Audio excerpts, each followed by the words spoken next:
Well, hi everybody. Welcome to Stratosphere Lounge. I'm your host, Bill Whittle, frantic off the highways and byways of Los Angeles. I was down in Culver City uh, recording some stuff for some segments on Fox Business. Probably not going to air until the summer, but they were doing a series on kind of great American inventions, and they talked to me about discussing the USS Nautilus, first nuclear submarine. And we had that conversation on the phone for about an hour, and that led to conversation about the Saturn V rocket, and that led to a conversation about the 747. So that's what I've been doing. I've been for it was 5 hours of shooting. I thought they might be 30 minutes each, but they were about 90 minutes each. I'm very glad to have done them. It was a lot of fun, but I'm kind of tired. So anyway, that's not your problem. It's good to be here. I do have some really, really, really good news for me anyway. And good news for me is good news for you. I think we've all figured that out by now. At the beginning of the week, we got a letter, Natasha and I, and it was from Immigration National, ICE or whatever it's called, Immigration Customs, you know the guys. And I thought if we were lucky, it might be the appointment date for the interview for her to get her permanent resident card, but it turned out it was even better than that. It was approval of the green card, official approval, and now she can live in this country for as long as she wants to, and no one can throw her out. It's her house, her home. And as I was driving back from Culver City, she sent me texted me a photograph of an envelope that we suspect contains the actual card. But that was an enormous deal for all of us. Good news, certainly for me, and very, very good news for her. Means I don't have to move to Russia. That's great. We do have the application in for citizenship, and that's, given how fast the government works, probably going to take another year or so. But nevertheless, it was really, really great, and it was just very touching to see the kind of expression on my beautiful wife's face when I told her, this is your home for as long as you want to leave, as long as you want to be here. No one can throw you out. You can do things that'll get you thrown in jail, but they can't throw you out of the country. And that was an enormous relief. Basically the whole house had been built a little bit on sand. One of the things that I might have talked about just in passing that really bothered me so much was when we went for the first interview. I thought there was going to be a second one. Went for the first one, and we brought all the pictures and all the documentation and all of that stuff. And I believe I mentioned that a guy sat there, and when he was finished asking us a couple questions, he said, I've decided to approve your application.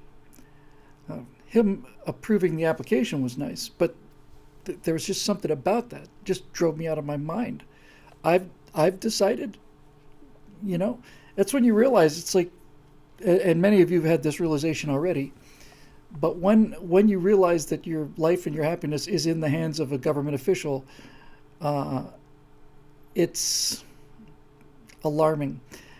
I've decided, well, I'm glad he was in a good mood. I'm glad he, didn't have a head cold. I'm glad he didn't have an argument with his significant other.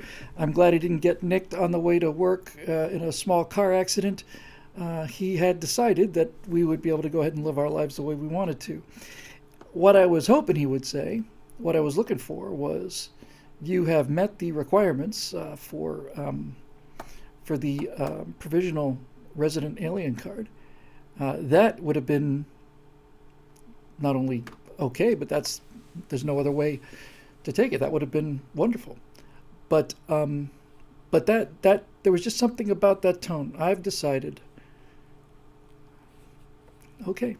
So once he realized that he's decided to approve the provisional green card, then of course the question is, will somebody else decide uh, to approve the removing the restrictions on the second interview? And to our absolute delight, and I suspect she's watching now. Hey, honey, everybody's saying hi and congratulations. Um, as I said, I thought that this notification would be for a second interview, which I didn't think would be so tough as the first one. But it was a pleasant surprise. It was the actual approval, and then we think the actual card is here, which is great. So she can live anywhere she wants to. She can stay here for as long as she wants to. Doesn't have to stay married to me. Be honest with you, given the kind of behaviors I'm capable of, if she's home when I get there, I'd say it's 50-50. But anyway, it's great, and it's great being able to travel. We were traveling on the she was traveling with a Russian passport and the provisional green card, and then one of the trips was with the provisional green card, which had expired, and then a separate document saying that the status had been extended and stuff. But now we just got the real deal. So it's just great. Yep, that's exactly right. I have been colluding with the Russians, and it looks like we will be able to do a little traveling, and I'm very much looking forward to going to Russia and meeting the rest of my Russian family. Got a chance to meet my stepdaughter, and she's terrific. So I've got a stepmom in Sochi. So as soon as the travel is back open, we'll be doing that, and I'll be doing some shows from Russia, which is pretty cool. And then the other thing just kind of weighs on this, just as a warm-up topic, and then I'll take as many questions as I can before I pass out, because I've been talking nonstop since 8 o'clock this morning. You can hear it in a couple different places, and that is that people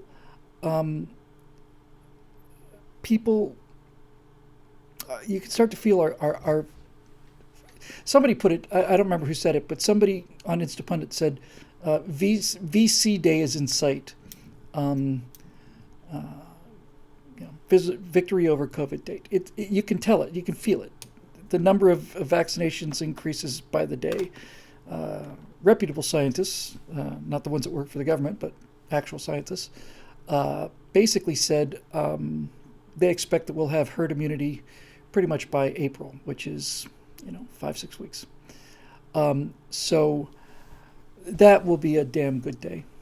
I know that the large percentage of the political class looks at this as if it's the end of summer vacation, and they're going to have to go back to school because they certainly have loved this arbitrary power that we decided to give them. But it's Gavin Newsom is facing a serious recall effort. Andrew Cuomo's in trouble. Dennis J. Nelson says until a new strain comes out, and they'll have to extend their emergency powers that no one gave them. I completely agree. I'm worried about that. Odenbach says COVID fascism's not going to go away. I agree with that too. My only hope is that we can open things up, completely open them up, so that the next time they try to do this, we'll have had some experience. We'll have had some experience. Hey, and this is just rank insecurity on my part, but Charles Dawson said in the comment section just a couple moments ago, he said, "Hi, Bill. Today's Scared Stupid and What Do You Fear segments were both excellent." Thank you for that, Charles, and not just for the kind words, but for the timing of them. Because I'll tell you, last couple days, and even especially last night, I wasn't in a bad mood, but I was definitely in a low energy state, because the number of views is just really we're just getting creamed on the views. And on some level, I keep reminding myself that essentially I work for, a very small number of members, but it is really disheartening to see just to see those numbers going down. I mean, I at this point, I'd be amazed if that Chinese firewall breaks 10,000. And I thought that 30,000 was ridiculous and crazy.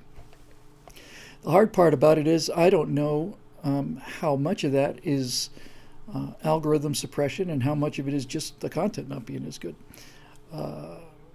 So that really meant an awful lot to me there, Mr. Dawson, unsolicited. Yeah. Stout Cat wants to know if I'm going to be writing more essays. I don't imagine I'm going to have much time to write them, but I will continue to do these Moving Back to America shows, which I personally, I don't know how you feel about them. That's what counts, is how you feel about them. But for me, they feel like each one of them feels like a mini firewall. I mean,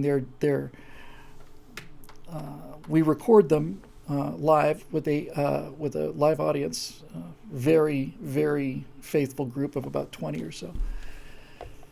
Except for Fridays, we're not doing them Fridays. I'm going to do a show tomorrow because I missed one on Tuesday, but it's not going to be live.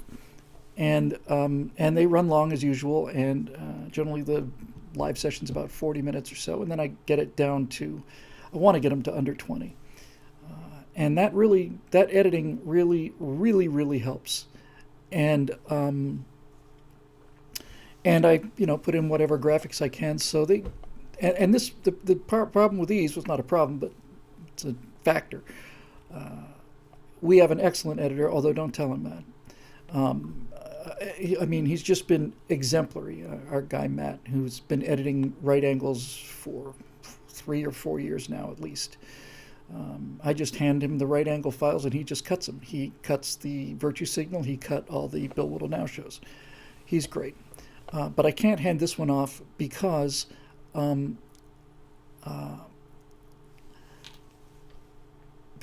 these aren't picture cuts. These are content cuts. And I'm the only person that really knows how to cut that content because I'm the only one who knows what I was trying to say. And fortunately, that's extremely easy because before I did this job, that's all I did for a living. Just for years and years and years. I was a TV editor, and somebody give me, here's 43 minutes of conversation, make it 11 minutes of conversation, and make it look like it was 11 minutes in a very natural way. And it's just something you learn to do. So anyway, they take a fair amount of work, but I really like them. I'm really proud of them.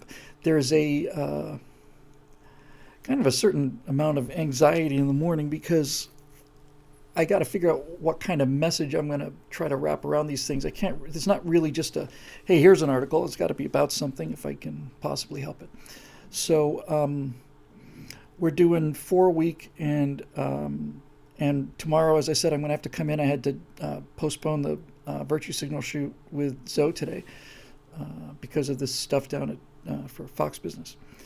But tomorrow I'll shoot a Moving Back to America, and I'll shoot the Virtue Signal stuff, hand the Virtue Signal stuff off. That's great. And I'll try and get the thing cut and then go and work. So I'm trying to get the stuff done on a 4-day week so I can spend that other day on moving the colony stuff along, which we talked about last week in a lot of detail and which we're not going to talk about today. So, just for those of you who may have come in late, I just recorded 3 segments as a kind of a technical contributor, I guess.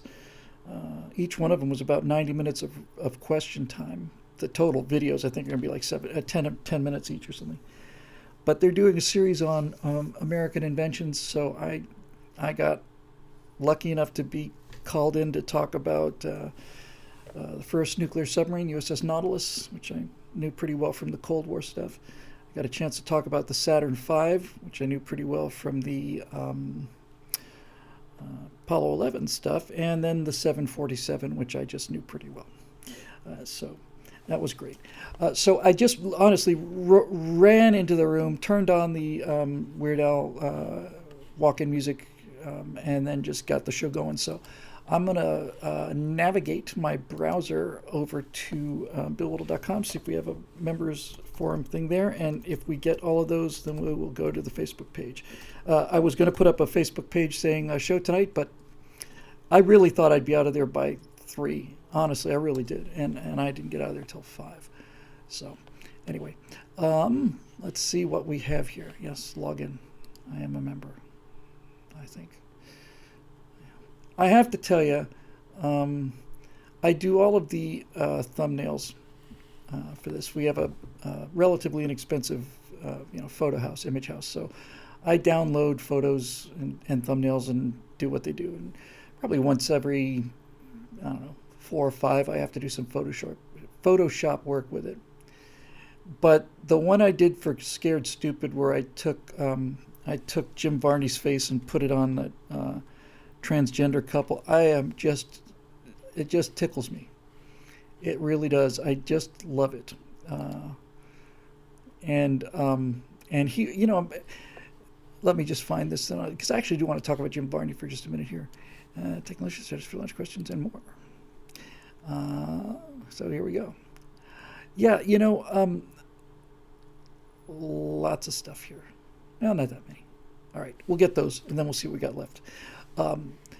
Yeah, Jim Varney, who played Ernest, he was in Ernest Goes to Prison and Scared Stupid. And when I was doing when I was getting together the stuff, just grabbing a frame for that that face that I used on the Scared Stupid thumb,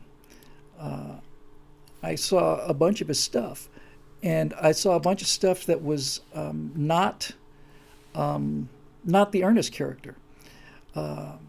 As a matter of fact, I saw him doing Shakespeare, and he was damn good too. He really was. He was really, really good.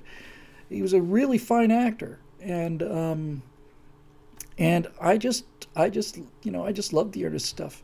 He was just a great actor, and I saw some of his stand-up comedy too, and that was damn funny. Nobody took him seriously, but everybody loved him. That's the kind of that's the big conservative silver lining. Excuse me 1 second. Hi, honey. No, I'm sorry, I wrecked it. I'm on the air right this second. Say hi to everybody. Hang on. I told them about your green card, and everybody's overjoyed. So just say hi. Hi, everybody. One more time. Yes. Hurrah! People are saying Natasha, and everybody's glad to see you. So we'll get you on the show next week, okay? Oh, okay. All right, sweetheart. I just maybe. No. I mean, I just ran in here. I was like playing beat the clock, so I just ran in here. So, all right, everybody's saying hi, Natasha, in the chat section. So I will see you soon, my love. I'm not going to be here super late. And everybody's saying congratulations on the green card too. Thank you. Okay, well, we're going to get you here next time. All right, baby, I'll see you soon. Thanks. Bye-bye. I remember one time I'd actually rehearsed this. It was a live news thing we were doing in the early days of PJTV. And I don't know why, but I just kind of kept this in my pocket because I knew the day was going to come when that phone was going to ring when I was on Camera Lab. I just knew it. And I was doing something, and it was probably a sales call or something, and the phone just goes beep in the middle of the segment, and I just, excuse me 1 second, and everybody's looking at me from Mars like, oh, hey, Mom. Yeah, I can't talk now. I'm on the internet. Okay, great. Thanks. See ya. Anyway, so that's that. But thanks again for the kind words, because the viewership numbers can really be daunting, and they're put a lot of work into these guys, and I understand what's happening. It's just nice to hear that it's some progressives algorithm and not just kind of like my fastballs, just slowing down. So that's that. So where was I? Oh, I remember I was going to check in on these questions on this. Okay. So let's see what we have at BillWhittle.com, and then we will see if we have any time to go to the Facebook page. Looks like a lot of them are in there from. I'm going to read these from the bottom up. How about that? That's my plan. Read them from the bottom up. This one's called What's Plan B? Parler CEO fired, Lou Dobbs fired, Newsmax silences My Pillow CEO from attempting to discuss... I'm sorry, this is Robert Jackson. Election fraud, Fox News compromise, Newsmax compromised, plan. Discussing true virtue is very nice. Encouraging people to run for local offices is good, although not sure how many really will. Need to expand audience for that. Is it possible to encourage Bill's audience to call talk radio, Rush, Hannity, Mark Levin, Beck, etc., to put forth that message to widen the message? I talk a lot, and I mean a lot, of my patients who universally express resignation and sadness and withdrawal from the political world after this fraud has been committed on the American people. If we don't do something more than talk and complain, we will slide into a dictatorship without a doubt, in my opinion. Need a plan B quickly, hope for the best, prepare for the worst. Well, that's certainly not only a legitimate feeling, a legitimate request, and all of that stuff. And I'm not here to tell you I validate your emotions, Robert, because I know you don't go for that kind of nonsense. Like I don't go for it either. The amount of work that has to be done and the amount of lifting that has to be done is so great that I don't for a minute want to suggest that we can coast. But the fact of the matter is, at this point, with a month and 5 days after this thing was finally called, we're still trying to figure out where the fight is. I think. And as far as the talking goes, just talking about things, the answer to that is kind of contained in your question, really. I think, at least for me, and I've always felt this way. It is true that basically what I do is get on the air and talk every day and try to come up with some new ideas and hope that some of them stick to the wall and all the rest of that stuff. But ultimately, you say your patients are filled with despair and resignation and they're just checking out. And part of what I do and what the rest of us on this side of the fence try to do on a daily basis is to keep people in the game. It's a tough thing because I don't know if I feel it as much as you do or more. All I do is process the news, and never a day goes by when I don't see something that just makes me practically ill. And not only that, but I have to, with I think a couple of exceptions, which are notable, I can't just give in to the despair or just rant. I got to try and make some kind of sense out of this. But with that said, I think that is really important. Is to for no other reason than just to be there and taking another slug every day. Just punching every day. Just showing up. That alone, I think, is showing up. We know what we have to do, and in another month we'll have a better idea, and in 6 months we'll have a better idea too. The bottom line is, as far as I can see, there is nothing practical that I can see being done prior to the election. Now, that doesn't mean that you start a week before the election. There's an awful lot of ground game and a lot of stuff has to get in place before that. But right now, it feels to me like my job is to kind of make sense out of what's happening and find out where the weaknesses are on the other side of the fence, and try to find out where our strengths are, and maybe think of new ways to gather these things. I started off this episode by talking about how discouraging it is to watch these views just continue to choke out. 178,000 or something subscribers and 9,000 views on a firewall. That just doesn't smell right to me. So I have spent a lot of time, especially lately, especially the last 48 hours, a lot of time thinking that maybe there's just a better way to get this message out there.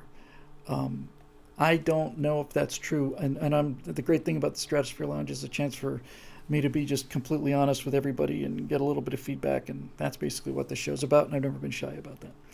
So right now, if you really want to know what's going on in the deepest, darkest recesses of what's left of my mind, I become convinced more and more every day that that in order to break through all of this, it's going to take a completely different kind of messaging. And I think that science fiction stuff is really the answer. I think it's a way to reach people and show them rather than tell them. And every single thing I know, everything I know, tells me that that's the case. And at the same time, uh, we just had a big membership drive. We got a bunch of new members, and so on one hand, I feel like now is the time really to move into that space, and on the other hand, I feel like this is the worst time to move into that space. We just basically picked up a significant number of new members, and the last thing I want to do is lose them because.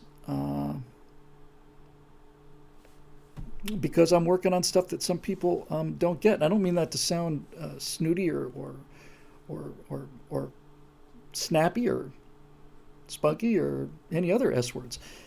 I just understand it. I just know there's some people who just don't really see the connection and are paying for what they do see. So I know it's kind of a roundabout answer, Robert, but that's what this show is all about. It's all about roundabout.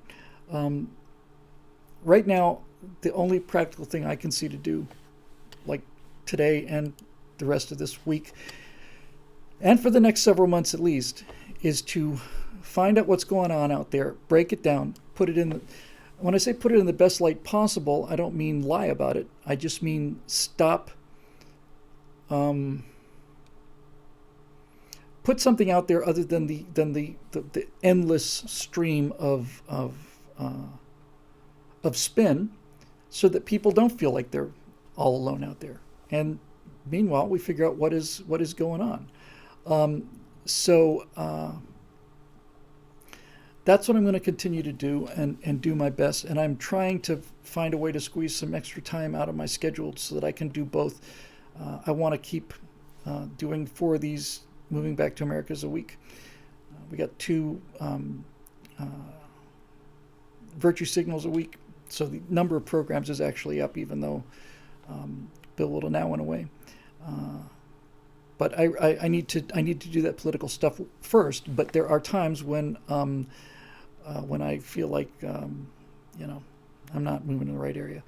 CP Tomes has asked how many new subscribers this week. We don't have any new subscribers this week, and we haven't since Inauguration Day. The number since Inauguration Day has been going down slightly. And that's just normal fall off. I'm constantly listening. Is there any kind of pattern here? But there doesn't seem to be. It's just, people come in, people go out. And the reason we haven't gotten any new ones is I've made a promise, and that promise was if we met our goal of 1,000 new members, that you weren't going to hear me pitch membership again until April. And that's a promise I plan to keep. So I'm real happy with where the membership is now, and I am probably losing more sleep than I should about keeping them. I lose a fair amount of sleep about that, and I've never really lost sleep about anything before. But this is really that membership drive and everything that happened since the election has really fundamentally changed things here in a better way. And I'm just determined to do everything in my power to not lose it. John Pershing wants to say quarterly drives. I think that's the plan, actually. I really do. It works really well for NPR. And since NPR's content and my content are essentially indistinguishable, I think that'll probably be a good solution. So somewhere around April 1st, we'll do it again. And we do at least have this to say. Since we did the membership drive, not only have we been doing these Bill Whittle nows, the Moving Back to Americas, which I think are pretty heavy content, heavy on content. But we did say if we got it, we could bring Zoe in, and we got it, and we brought Zoe in. So we are going to do that. There's some people have asked if we can expand Zoe. I'd like to do that. I've talked with Scott on several occasions about him doing his own show. Scott has paid a very, very, very large price for playing devil's advocate. It's a horrific psychological strain to be seen by the people on your side as a traitor or whatever. That's not a pleasant place to be. People have asked about Daily Wire. Nothing new with Daily Wire.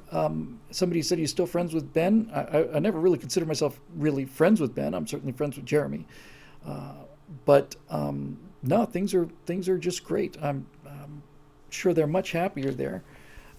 They're still holding on to America's forgotten heroes, which I'm very, very proud of. And I want to do some more historical work with them, and I'm sure I will. But I think that we have to tie these quarterly membership drives have to be tied into something. There has to be a reward for it. So yeah, so I'm hoping that Scott can do it and put Scott back where he's not only where he's best, but where he belongs. It's not fair. It was the mechanism of the show, and I thought it was an effective mechanism generally. But it's not fair to ask somebody to go out and be the voice of something that you don't believe in, and then catch the flack for it too. That's just been rough. So I'd love to see him do something that he wants to do. I've told him if he wants to do a show of his own. I don't know if you're watching, Scotty, but I don't think hope I'm not telling any tales out of school. I would just anything he wants to do, we will air because it's really important. So lots of questions about here in the Bill Whittle forum about last week's episode and the space stuff. So let's just go over that. And there's some other ones as well.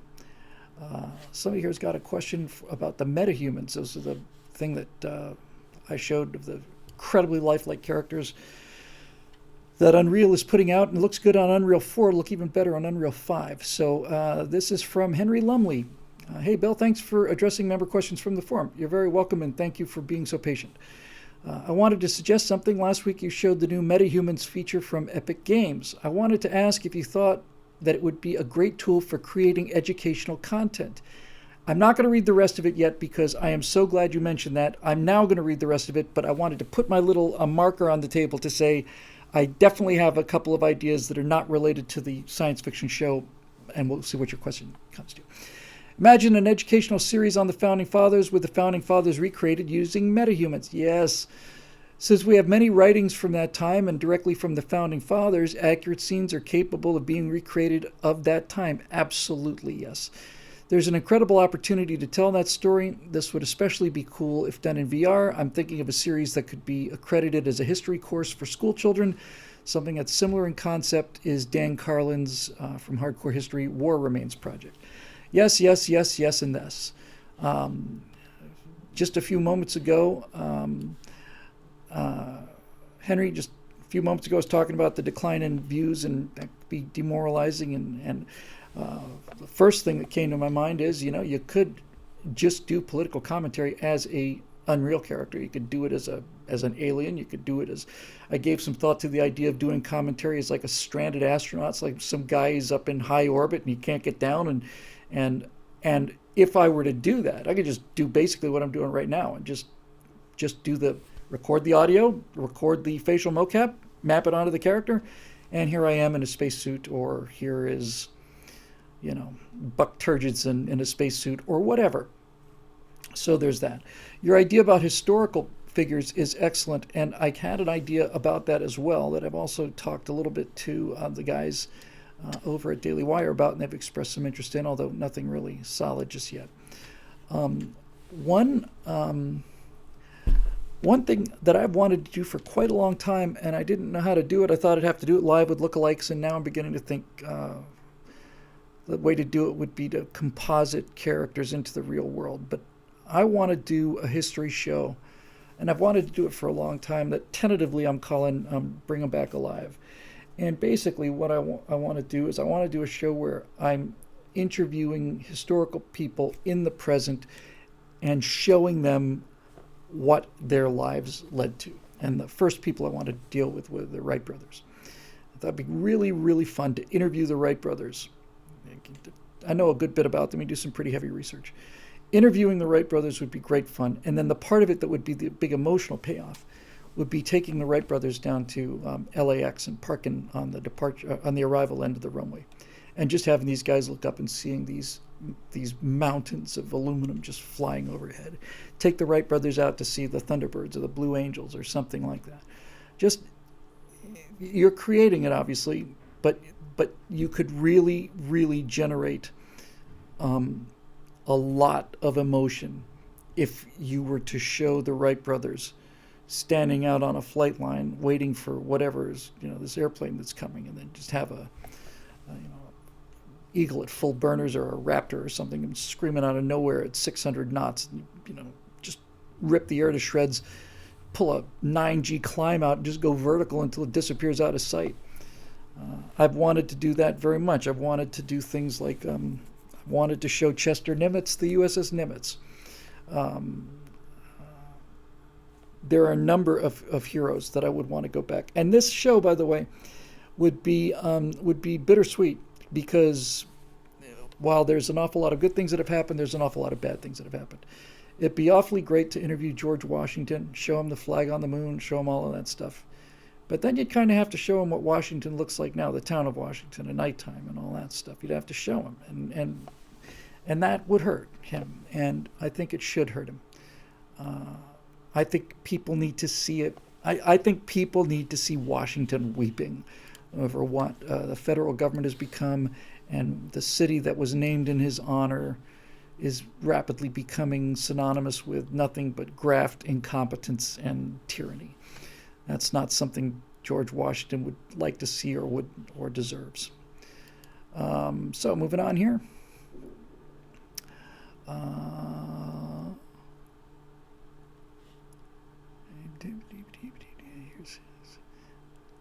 Okay, here's one from Bart Hennon. Let's play devil's advocate. Say single terms become the norm. Democratic Party. Oh, I think I covered this one.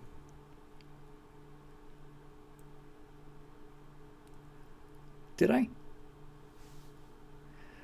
I kind of think I talked about this last week. I'll do it again just to cover it. It's kind of a blur last week. It's kind of a blur right now, to be honest with you. So apologies for that, Bart, if I did cover this last time. But here it is. Sounds familiar anyway. Let's play devil's advocate. Say single terms become the norm. It's what I talked about before. Democratic Party and or the lobbyists behind it say to a potential Democratic rep, look, you're in for one term only. We'll get you elected, but then you vote the way we instruct. At the end of your term, we pay you $500,000 and so on. So basically, yes, I did cover this last time. Basically, the question is, how does this idea of a one-term political party, you can still corrupt people, can still influence them, and so on. Well, that's absolutely true. And if I didn't say this last time, oh, hey, Bart, is that you? Oh, Bart's watching live. That's kind of cool. Thank you very much. Sweet. But here's the thing I mentioned, I think, last time, Bart, and I think this is an important point. First of all, you have to vet the people who are going to be your candidates. You got to vet them pretty hard. But I think the main thing is that right now, the scenario you set up in this question, it's an excellent question. The scenario you set up is illegal. And the problem is right now not so much illegal corruption, although there's plenty of that going on, God knows. The problem is that the system is set up for legal corruption, and it's set up to not only to take advantage of it, but to basically require it. Like I mentioned before, when somebody asked John Boehner, my son or my nephew's a freshman congressman, Mr. Speaker, what's the first thing he should concentrate on in his first days in Congress? Boehner says, re-election, instantly, first words out of his mouth. The system is set up to cheat. It's set up that way. It not only rewards it, as I say, it practically requires it. And so while it is true you could get around the idea of eliminating corruption by one term, by just plain bribing somebody, you definitely do put a different light on things when you are asking people to break the law and risk going to jail versus doing what congressmen do, which is throw endless fundraisers to raise money and legally buy their vote. So I hope that that does it. And thanks again for the question, and I should have recognized that, but I'm beat. Bill's Space Story. Here we go. Bill's Space Story. That's what it's going to be called. It's going to be called Bill's Space Story. Jacob James writes, I would like to ask Bill why he didn't choose Alpha Centauri as a location for a space story, as that system has been used in several popular stories before, including my friend Lost in Space, which the Jupiter 2 was headed for Alpha Centauri. That's where I first heard the term. So there's other questions beneath this, so I'll take them one at a time. There's like a several in here. The reason I didn't go with Alpha Centauri, Jacob, and instead went with Eta Cassiopeiae, is because specifically because Alpha Centauri is so close. You got to have enough of a network so that the storyline makes sense. You can pick up the story anywhere you want to. You could certainly take the story from the launch of the first slower than light ship to Alpha Centauri. You could do the entire series about the colonization of Alpha Centauri and all of that. But since I'm trying to create an analogy of the colonies, that means you have to kind of travel some significant distance from one to another. The Eta Cassiopeiae planets and the ones immediately around it, there's a neat little cluster there. And that feels like the 13 American colonies, relatively easy to get to from each other, but a good distance away from where the rest of the political action is. So I needed a more developed universe, and you can't have a more developed universe and still set it in Alpha Centauri and have it be the frontier. I did do one little tiny thing, which is made the primary destination Proxima. Proxima is, 0.3 of a light year closer. That's a significant difference. But the reason I decided to go with Proxima as the debarkation point instead of Alpha Centauri is because Alpha Centauri is a double star. Space engines, procedural planet generators, don't like double stars, and there's a good reason for that. We have long thought that planetary formation around binaries would be much more difficult, and that makes sense because you've got fluctuating gravity field. You don't have a stable gravity field like you do with a single star like the sun. So I think that it is true that planets are less likely around binaries, but Eta Cassiopeiae is a binary. So if you've got a binary star system like Alpha Centauri, which is technically a triple system, Alpha Centauri is very much like the sun, very similar to the sun. Alpha Centauri B, it's not Beta Centauri. Alpha Centauri B is an orange star, K-type star, considerably dimmer, but still in the ballpark. And then way off 2 or 3 tenths of a light year out is Proxima, which is a red dwarf in orbit around the two primaries. So if you have a primary star system, you can do this really one of two ways. You can either have planets orbiting the stars as the stars orbit each other, or you can have planets much further out that orbit around the barycenter, the center of gravity between the two stars. I was just gonna do it anyway. I'm gonna give the double stars very stripped down solar system. Basically, what I'm gonna say is anything that's not really, really close to the star has been stripped away by the binary partner. So instead of depends on the count, 8 planets in the solar system. Some people have said you could take it to 14 if you include the spherical planetoids like Ceres and Pluto and all the rest of it. But instead of 12 planets, I might give them 2 or 3.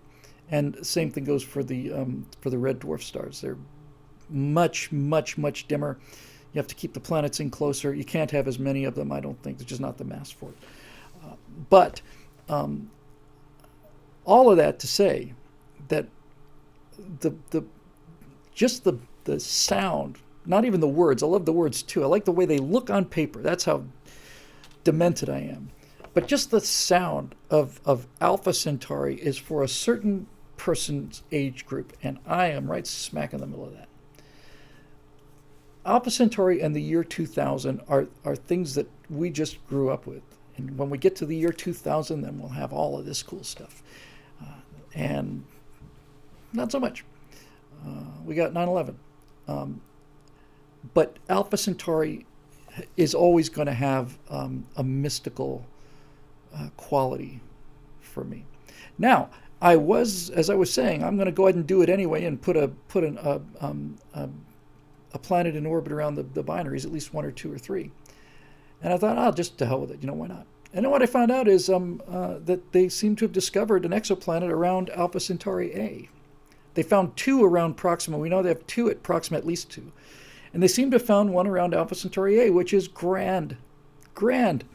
Yeah, 90 minutes from New York to Paris and spandex jackets, one for everyone. I'm with you, Woody Fool. I wanted to take my chance on the big wheel of chance in the sky up there. So, that's why Alpha Centauri will be a spot. But it's actually, to be perfectly honest with you, if Proxima's closer and it's not a binary, then you actually go from Earth to Proxima, and Alpha Centauri then is a little spur off to the side. Enormous amount of trade between those two things, but actually the branches go out from Proxima. And that's what I'm at least looking at right now.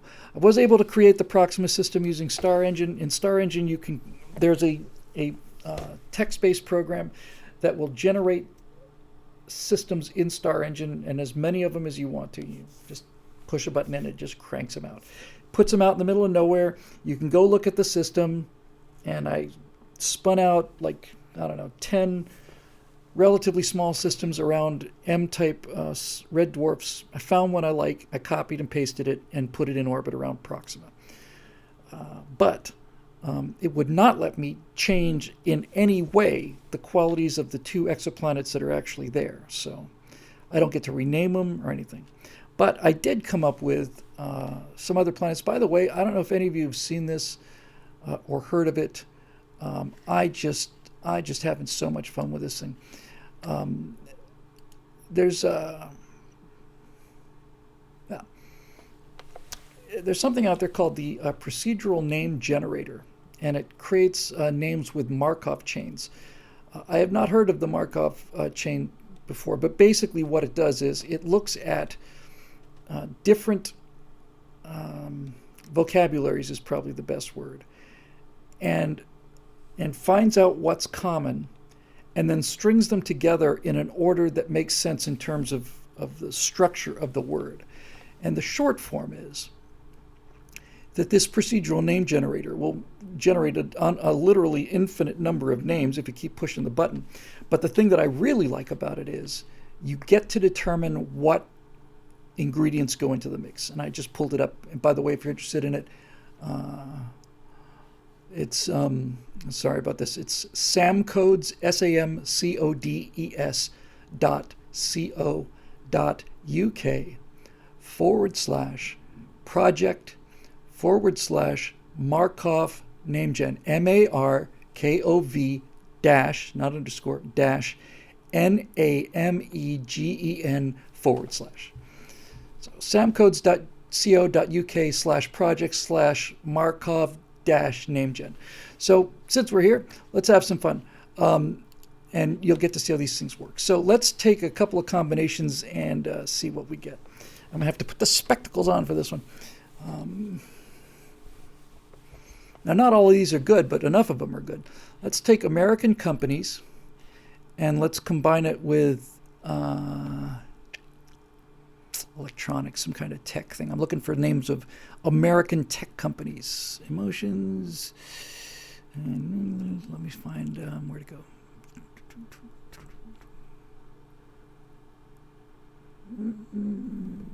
I could mix it with Unix commands. No. Hang on. It's worth the wait. Computers, maybe. Modern constellations, countries, crypto, whatever. Okay, well, I'm in one of those situations where I'm going to be here forever if I don't pick something. So I'm going to combine American company names with...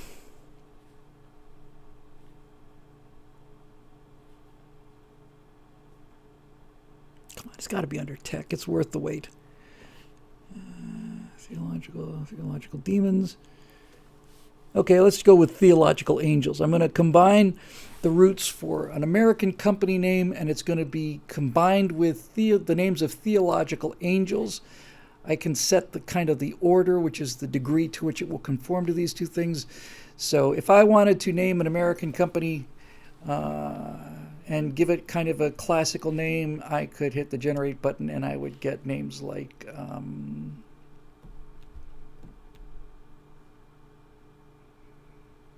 none of these are particularly good. I gotta find the tech. I got to. It's worth it because that was really, really good. All right, let's try this. Subatomic particles. And animals was selected. That's the problem. I had animals selected. That's the default. Let's try it again.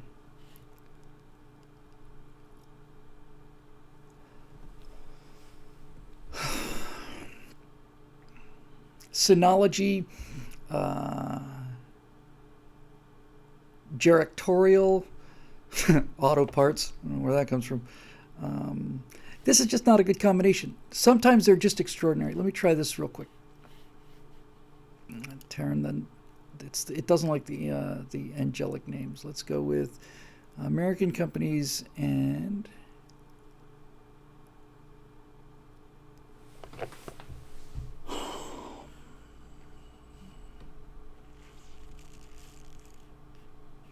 scientific disciplines. So I'm going to come up with some names for American tech corporations, American biotech corporations. Hopefully this will work better than the last one. Scientific companies. Here we go.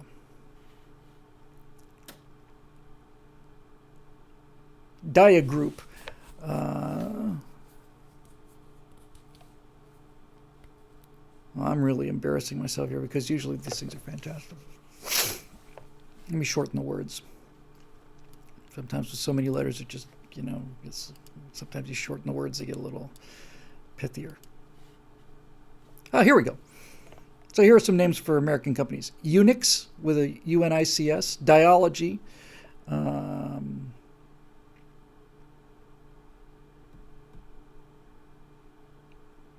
Stacian, Scientific, Praxair,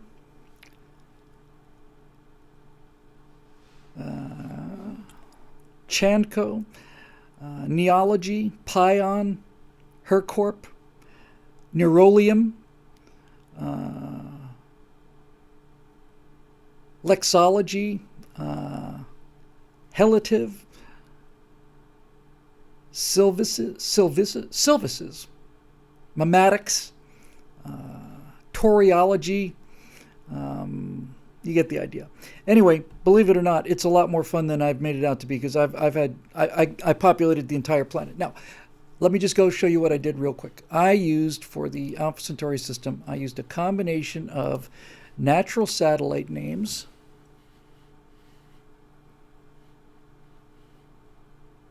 come on,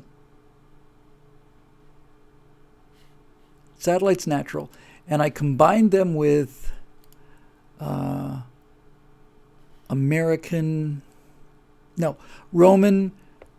Roman names. I wanted something that sounded classical like our solar system. I wanted something, I had to invent words that sounded like our solar system, which is primarily based on Roman gods. So Roman deities plus natural satellites, and you mix them up and you generate, and then you get names like, here we go. Nemethus, Hymus, Erapis, Encella, Camina, Menesso, Libero, Prax, Termina, Strenus, Maiad, Antheus, Carmentia, and I'm just grabbing them as they come, Sorsa, Kivia, Quiriton, Prorax, Tritus.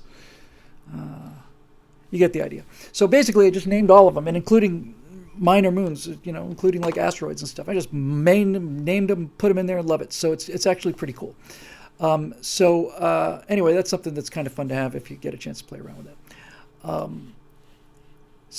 Back to the question. Talked about Alpha Centauri. What kind of money system will the settlers use? I don't know. I think they're just going to use dollars or whatever. I am going to do what they did in Traveler 2300, however, and I really feel pretty strongly about this. I'm going to try and keep it as near to the present day as possible so that there are, in fact, like a Spanish sub-arm, and there are planets that are pretty much colonized exclusively by Scandinavians, and you get to use all these Norse names and stuff like that. I'm going to have open systems where, the international treaty says if you can get there, you can settle there. And then I'm going to have closed systems where either governments or corporations or whatever said, hey, we built this track and this is ours and you can't come here unless you get our permission and all the rest of that stuff. Could you use titanium or iron buildings or reinforcements to protect against high heat and volcanic activity if you wanted to mine and collect the rich metals and resources on that small molten planet you showed in your solar system model? Exactly, yes. You could use all of those things. And that creates some very, very interesting visual settings. For science fiction, do most writers take real stars in real star systems and then invent fake planets that exist in that system for their story? No, virtually everybody uses fake star names, and Star Trek is a great example of that. Beta Gamma 4, or this is SETI Alpha 5, or whatever. Those are completely invented. SETI Alpha 5 is invented. Alpha SETI is, in fact, an actual star. And then, like the Avatar movie, where the Pandora location that the movie is set in, a moon of a gas giant in the Alpha Centauri system. Yes, I am definitely doing that too. There are not only a possibility, but a good likelihood that in the habitable zone, temperature zone, based on the type of star it is and how hot it is, there's a decent chance that that in that location is a gas giant planet like Jupiter or Neptune. And if you had a Earth-sized planet in orbit around that, temperature should be right. In fact, you can probably get away with it if you have it close enough for gravitational stresses. Jupiter's moon Io is nothing but volcanoes and heat because it's under such incredible gravitational tidal stress, so close to Jupiter. So you can actually have a planet that may be too cold but is actually gravitationally warmed from just constantly being flexed by circling this big old gas giant. But the reason I like that is because, number one, if the gas giant is in the right place, and that gas giant has, let's just say for the sake of it, 4 decent-sized moons, then they're all 4 of them in the right temperature zone. But the main thing I like about it is just visually striking. Just look up and see a planet that occupies the entire sky. Awful lot of these planetary systems that are generated by SpaceGen, they're very sophisticated. They're very, very good, and they will tidally lock a smaller satellite. If you got a planet close to the sun or a moon that's fairly close to a big planet, chances are very good that it will get into tidal lock. The moon is, like our moon's a great example. Our moon is tidally locked.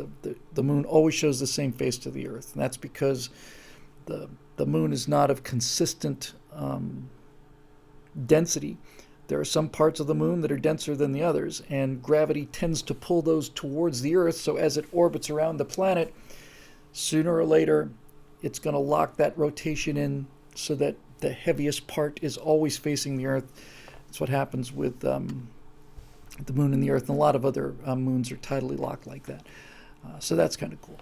If you tidally lock a planet in orbit around a star, we used to think Mercury was that way, but it's not. Mercury's in a 2 to 3 resonance. But if you tidally lock something like Mercury, you have one side that's perpetually facing the sun, which is 400 degrees or 700 degrees, depending how close it is. And you got the other side that's very, very cold.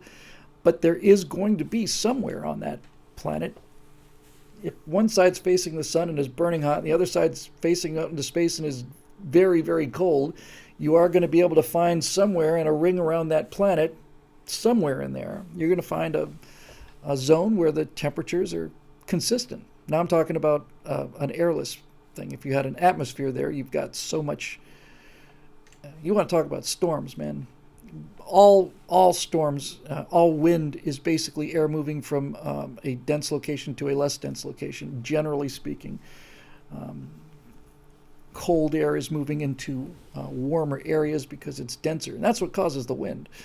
And that's just because of the variations in temperature on the Earth between the land and the sea, and variations between day and night. But if you had 700-800 degrees on one side and 400 below on the other, you're going to have some serious winds. And Roy Hamill points out the TRAPPIST-1 system. I've seen that in Space Engine. I think they've discovered 8 or 9, or maybe it's 12 actual exoplanets in orbit around that system. It's really amazing. And we're getting now new probes that are out there. This Gaia probe is going to be returning new stuff, so we're going to be finding more and more of them. I clearly remember when I was 7 Earth-like planets, Roy says, in the TRAPPIST-1 system. I want to say it's a bit far away, but nevertheless. But I can remember very well being 14 years old in the Miami Planetarium and seeing some evidence, that there might be one planet around Barnard's star. It's under dispute. They couldn't really reproduce it, but they thought they saw a little bit of wobble. I thought, man, just think about that. An actual exoplanet.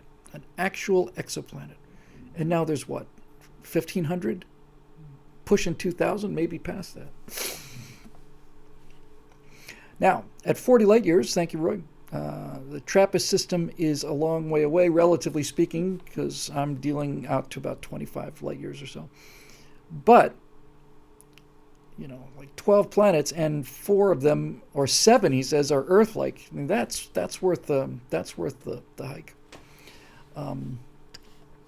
Yeah, and as Roy also points out, Marusha points out, there are one of the Gliese is a name of a catalog, so Gliese 42, Gliese 616 or whatever. But there's one of the Gliese planets, or Gliese, I guess. It's made out of burning methane ice. Yeah. Cool. All right, let's move on. New party or take over the Republican Party? From Henry Lumley again, from a week ago.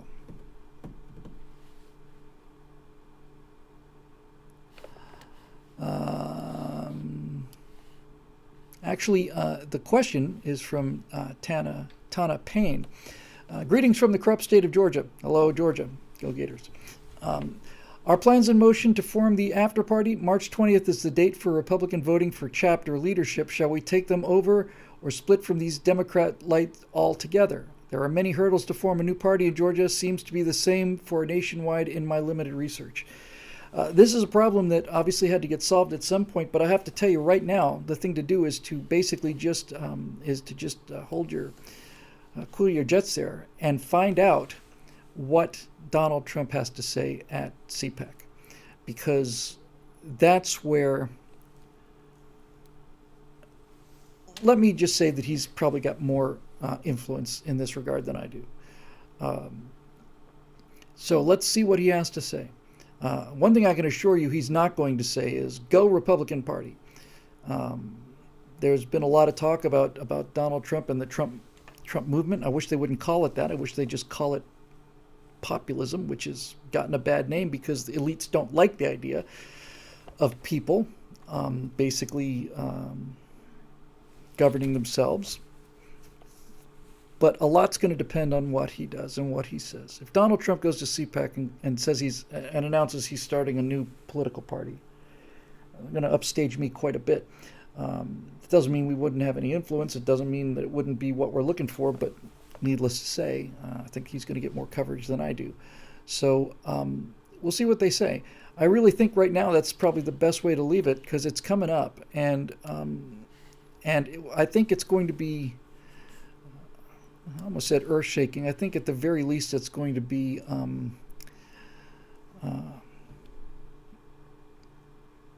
important.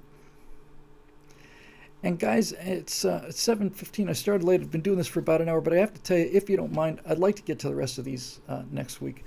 I've just been talking all day, and especially for the last 5 hours, and I'm just kind of burned out. I'm starting to feel my throat getting a little sore, and I promised myself I'd take better care of that, because for a while it was breaking up real bad. So I'm sorry to have to cut a short one. Again, 2 weeks ago we did a short one because I started 2 or 3 weeks ago. I started feeling kind of sick, but right now I'm just tired and I'm starting to feel a strain. So if I'm afraid I'm going to bow out of this one, and I will get to the rest of these questions in the member section next week, and then we will go back to Facebook, I promise. So yeah, and I don't know when CPAC is, but it's soon, so we should have a lot to talk about next time. There's always stuff to talk about, and the main thing is to just not give in to despair. I really do genuinely believe, I honestly, in my heart, believe that their philosophy is so self destructive that it cannot last. And I think every day we see things that just want to send you into either I'm packing up my beans and my ammo, I'm heading for the hills, or just sit in a corner and weep. And all of those things are real, and I'm not trying to say they're not, but the further out the left goes, the more they push that, well, the racism button's already burned out. So the more they talk about white nationalism and all the rest of it, the more distasteful it becomes for members of the Democratic Party. Um, and I think I just don't see any way for this to continue. I hate to say it, but it just looks like things are going to have to get worse before they get better. And sometimes entire people need a big smack in the face. In fact, it seems hard to really learn anything of any significance unless you get the big smack in the face. It's how humans are built. We never do anything ahead of the catastrophe. We always knew there were icebergs out there. We know that EMP is a threat. We knew that a worldwide pandemic was a threat. We knew all of it. We didn't do anything until it happened. And that's human nature, and you can't just bitch about it because it's very fundamental. Didn't happen yesterday. Probably won't happen today. I'll deal with it tomorrow.